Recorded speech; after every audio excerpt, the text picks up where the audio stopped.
your buddy. Yep. And so as soon as the bullets start flying, it's like, I'm going to go get next to you because we'll be together, and I feel better when we're together. Mm-hmm. And the other thing I think is just communication. People want to hear what's happening. People want to know what's happening. And so they figure, well, the boss is right there. I'll go get with the boss, then I'll know what's happening. And then that's what everyone else on the team thinks. And next thing you know, you're too close. Yeah, you can't do that. They knew I had the radio. So were you the suicide team? Were you the assault team, and then someone else was going to stay out there longer? We were the suicide team. So we hammered that group, which grew once we started hitting them. And, then we just kept bringing in enough air power to eventually we suppressed it enough that, we could get extracted.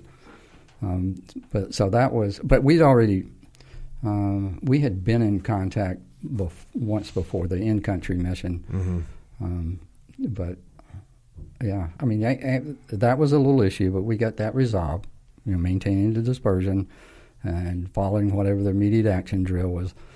But they were a good team. I mean, they reacted normally very well under fire. And were those Vietnamese? Those were Vietnamese. Yeah. So with that, you wrap up with RT Virginia, and you get some R&R, and you actually have a document that you gave me about this R&R. And R&R, if you don't know, is rest and recuperation. And we're actually going to cover that on the next podcast. So thanks for coming on, and we'll fill these people in on this insane operation that is titled Rest and Recuperation. So thanks for coming out. Well, thank you for having me. And we'll talk to you on the next one. Okay. Thank you. And with that, Mr. Dick Thompson has left the building. And once again, it is an honor to be able to sit down with such incredible men and to have the opportunity to hear and to preserve their stories and their lessons. And it's actually crazy for me to be sitting here and to have this opportunity and to be able to share it with anybody that wants to hear it, anybody that wants to learn. So I am very thankful for this opportunity. And one of the things that allows us to do what we're doing here is you. Because by listening, you can take these lessons and apply them to your life and make yourself better. And if you want to help us while you make yourself better, that seems like it would be a good thing to me. Agree. You can help us help you. Help us help you. Do you know what movie that's from? Yes, I do. What? So you feel like you know where it's from. I do. I just recalled it. All right, lay it on me. Jerry Maguire. Interesting. Doesn't seem like the type of movie that you'd watch. Yeah, I guess it doesn't really seem it, but maybe it was just a movie that was so popular that at some point I watched it. Got on the grid. Gotcha. Cool. Well, help me help you. Help me help you. That's how he said it. A little bit more dramatic. Nonetheless, yes. Help yourself. That's kind of the real deal, right? So what are we doing to help ourselves? Jiu-jitsu. Anti-stress activity. I was in the locker room. Good point. Not necessarily changing in the locker room, but I was talking to one of my many friends in the locker room. And when you think about it, jiu-jitsu is like the most efficient, well, I don't know if efficient is the word, but it's exercise, competition, friendly, and how should I say, what do you call it? Aggressive, but like what's like beneficial competition? You know how there's like unhealthy, we'll just say healthy competition, exercise, healthy competition. So there's social element to it. These are all things that you get out of it. Therapy, physical and mental, by the way, and stress relief. Which we didn't really hit it on this initial podcast, but Dr. Henry Thompson, also known as Dick Thompson, who we just spent time with, his book is called The Stress Effect. and it talks about stress. And I concur that jiu-jitsu is a stress reliever, big time. Yeah. It's kind of like you get small levels of stress in jiu-jitsu to the point where it doesn't feel like stress, but technically it's stress. Just Positive. like exercise, like there's stress in your muscle. Yeah, exactly right. So I think that's sort of how it works mentally, physically. A little bit of stress on there, and then boom, the result of that stress is no stress. Yeah, that's the way it goes. Anyway, when we're doing jiu-jitsu, what do we need? Gis and rash guards. That's the uniform, for lack of a better term. What kind of gis we getting? 100% origin gis. 100% origin gis. 100%. Yeah, making the best gis in the world. Yeah, factually made in America. In America. Yeah, from American ingredients. The masterpiece that is the gi. Yeah. Everything else too. Also, shirts and jackets and joggers. Jeans. I saw you in jeans for the first time, I think ever. When? I don't know. It was like we were going somewhere. Yeah. Oh yeah, Washington. We were going to Washington. We were both representing. Representing big time. Yeah, I look good. I felt like I look good. I wasn't judging you on that. Yeah. I'm not going to ask you your opinion on that matter. Nonetheless, yes, I was representing big time with my American jeans. American denim. Yeah. From dirt to the shirt, as they say. Nonetheless, jeans, joggers, supplements, joint warfare. I'm back on. Disciplined. That's like 2 weeks already. Thankful. Like, you know how you sometimes you slip off for whatever reason, you run out, whatever. Yeah. Subscription. Yeah, I'm not. You can get a subscription. Yeah. So you can get a subscription. That way you don't run out. You can go on to originmain.com and you can subscribe so that every monthly you get your resupply. Yeah. And that way you don't fall off the train. Yeah, and you save money too. It's cheaper. Oh, do that. Dang, okay. So a little discount. Yeah, and that's like there's certain things in life that are like that where you eat them or use them or whatever like every day. And to go on, especially if they save money, to go on those little subscriptions, that'll improve your efficiency in your life. One less thing you have to think about. Oh yeah, and it just comes, and you don't get that disparaging. No, it's just not disparaging. It's just despair. Yeah, that despair at that moment. Yeah. It's going to be 3 days. Yep. Even if I FedEx it. Yep. They got to get the order. Yeah, man. No, subscribe. Exactly right.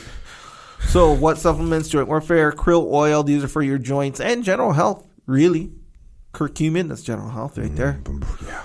Also discipline and discipline go. Finally, I got the Dak Savage. Dak Savage. That's Dakota Meyer's signature drink. Signature drink. I like it. It's I haven't done a side by side comparison, as far as like which one I prefer, but I won't be surprised if that is my favorite one. Oh, your new favorite. Yes. Because your old favorite was Tropic Thunder? Tropic Thunder, yes. Yeah.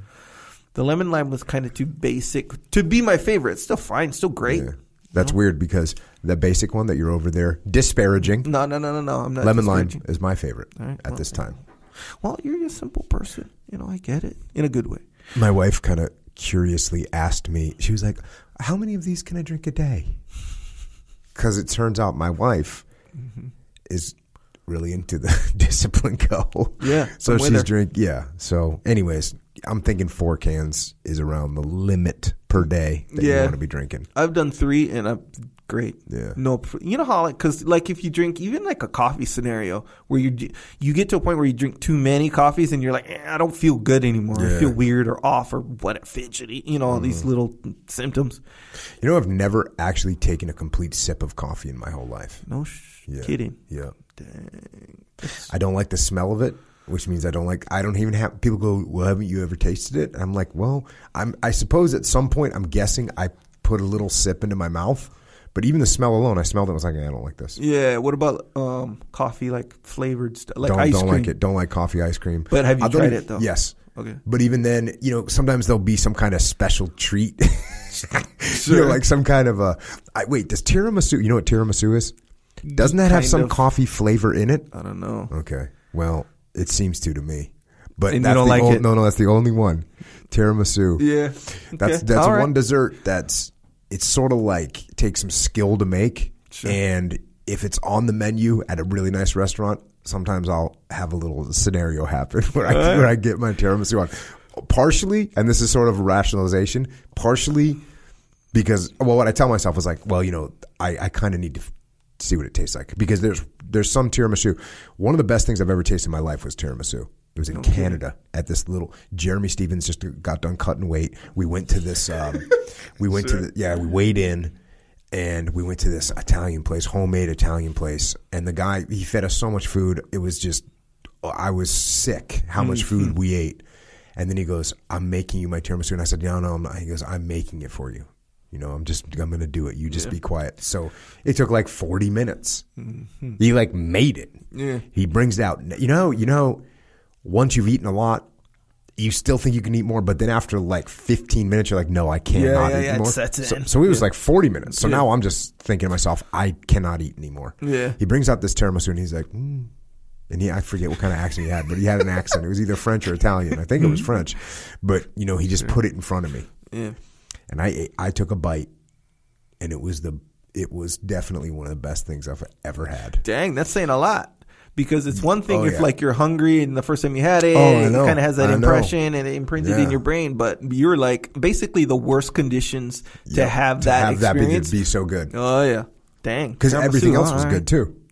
So, anyways, maybe I need to make a tiramisu molk, if that's even a thing. But wait, is there a tiramisu like a flavor? I don't know, to it? man. I got to do research. Coffee. I know. I got to do research. Yeah. So you know what that means? Got to eat some more tiramisu. Sure. Got to do some market. Yeah. So speaking of molk, you can get molk. That's protein. It's another dessert which is as good as tiramisu. Sure. It's as good as 94% of tiramisus, because there's only 6% of tiramisus that are mind-blowing. The rest of them, you know, they're okay. Is it because of the coffee? I have no idea. Maybe. I don't have any idea what's in tiramisu. I don't even know what it is, but it tastes good in 6% situations. Yeah. Molk, 100% tastes good. How's this? Last night, speaking of milk, I ran out of milk.